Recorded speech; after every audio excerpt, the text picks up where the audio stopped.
Hola, hola y bienvenidos a mi canal Invocando a Fisher. Estamos en un nuevo episodio de Partidas Extraordinarias y el día de hoy, por sugerencia de un amigo y suscriptor del canal, presento la partida de Capa Blanca contra Frank Marshall.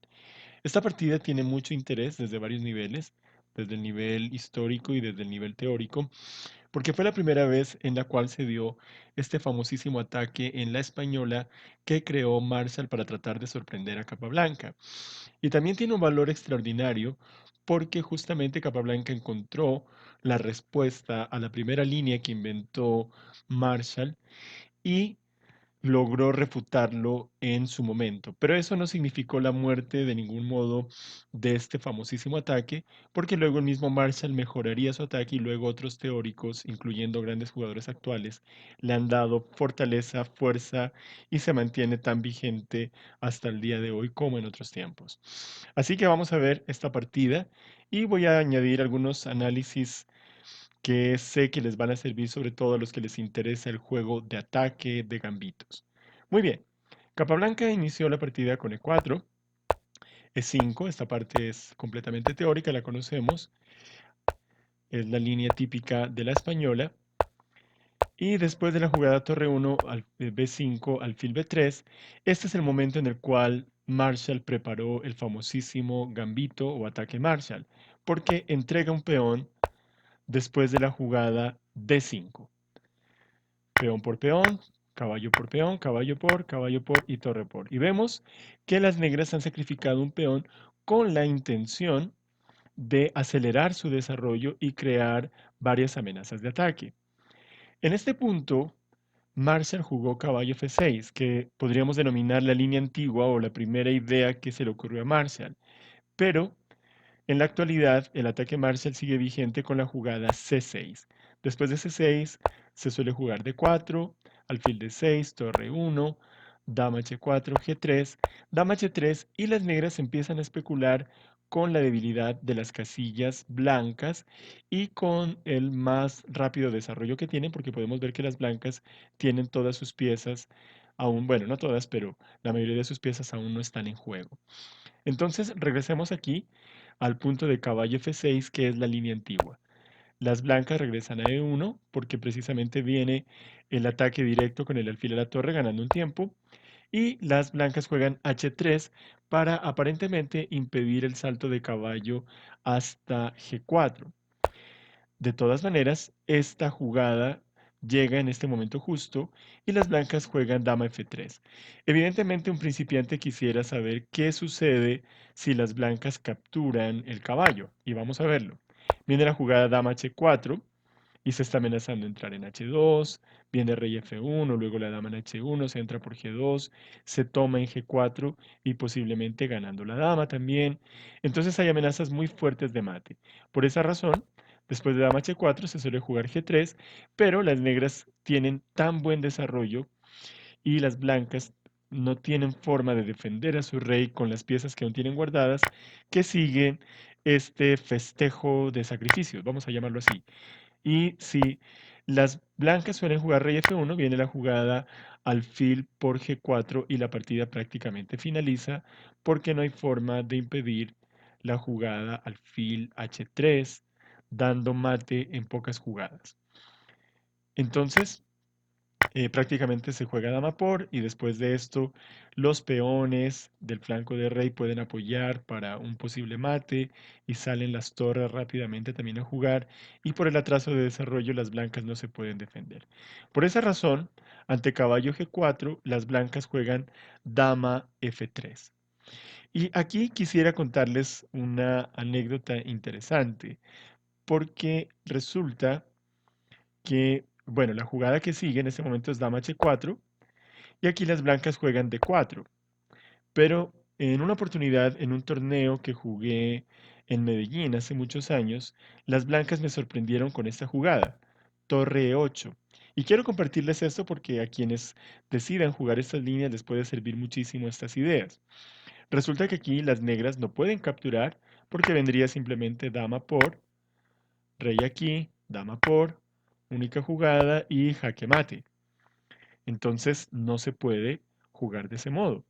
Por esa razón, ante torre 8 La única jugada que gana la partida, porque aquí, aunque en apariencia las blancas han encontrado una jugada muy fuerte, es alfil B7.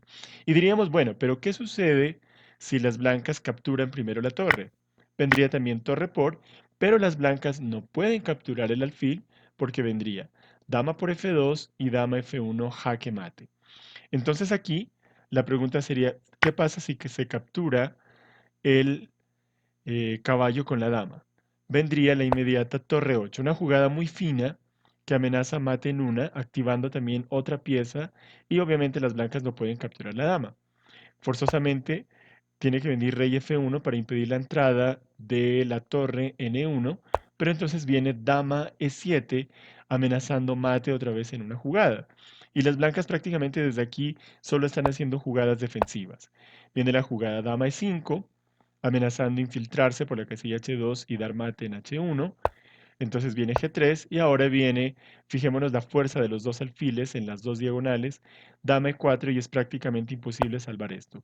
Porque una jugada, por ejemplo, como dama F3, vendría dama D3 jaque, luego entra la torre y hay mate en pocas jugadas. Ya las blancas no tienen absolutamente nada y precisamente en esta línea también vemos cómo se logra explotar el retraso en el desarrollo del juego blanco. Y precisamente para eso es la jugada de 5, la jugada de sacrificio.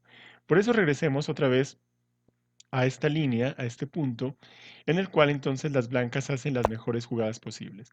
Se juega de 4 y viene la jugada caballo por F2, una jugada sumamente interesante y es aquí donde Capablanca encontró la refutación directamente en la partida, en vivo.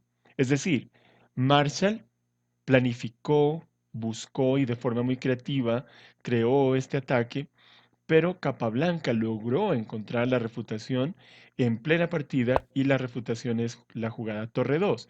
Más adelante también se descubrió que sirve la jugada alfil de 2, pero la jugada torre 2 es suficiente.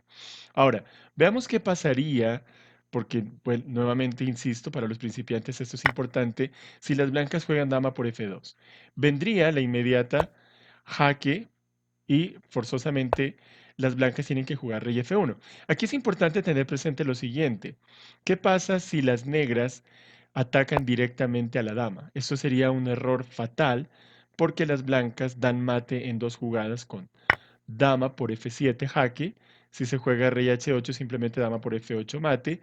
Y si se juega torre por F7, vendría torre 8 mate porque la torre queda clavada. Entonces, no es posible realizar esa jugada. Por eso, si se juega dama por F2, hay que alternar primero este jaque, que evidentemente impide a las blancas capturar porque la dama quedaría suelta, y después de rey F1, sí es posible jugar alfil G3 porque ahora ya no sirve este jaque porque las negras capturan la dama con jaque. Entonces, esto explica la razón de realizar la jugada en este orden. Alfil H2, jaque, rey F1 y ahora sí alfil G3. Y en este momento, entonces, viene también una serie de sacrificios si es que las blancas no juegan de la forma más adecuada. Por ejemplo, si se juega dama E2, vendría la jugada alfil por H3, peón por alfil y torre E8. Y si las blancas capturan en este momento, simplemente vendría dama por H3. Si se coloca el rey en G1, vendría dama H2, jaque y jaque mate. O si después de esto el rey va a la casilla E2, vendría simplemente torre por ganando la partida. ¿Sí? Si en este caso, por ejemplo, perdón, estamos aquí, jaque,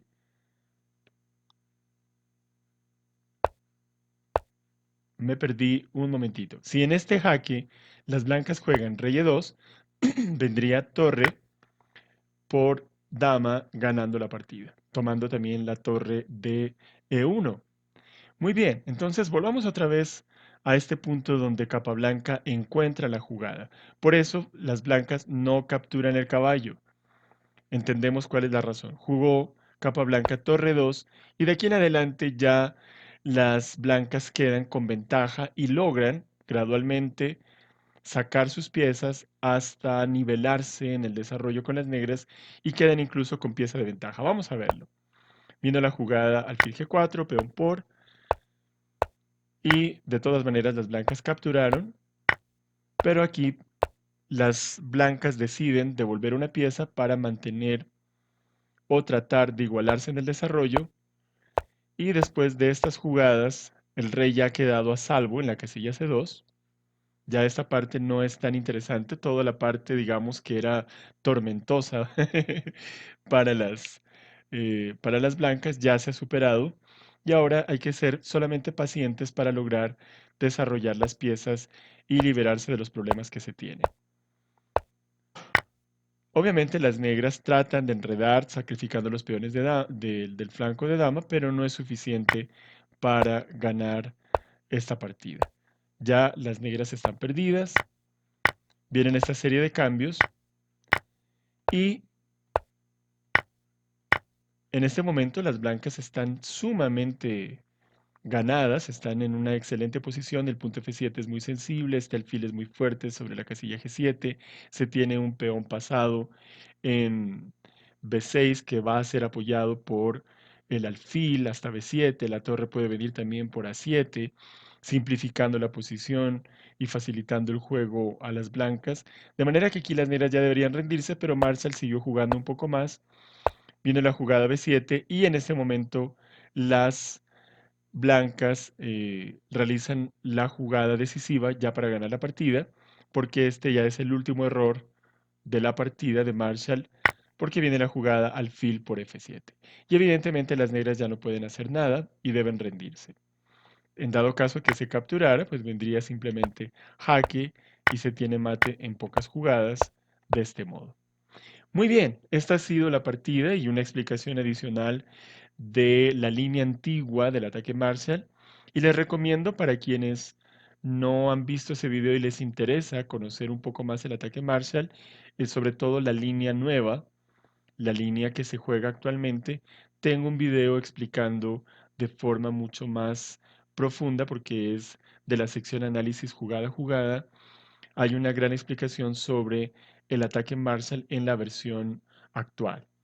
Así que gracias y ya nos vemos. Chao, chao.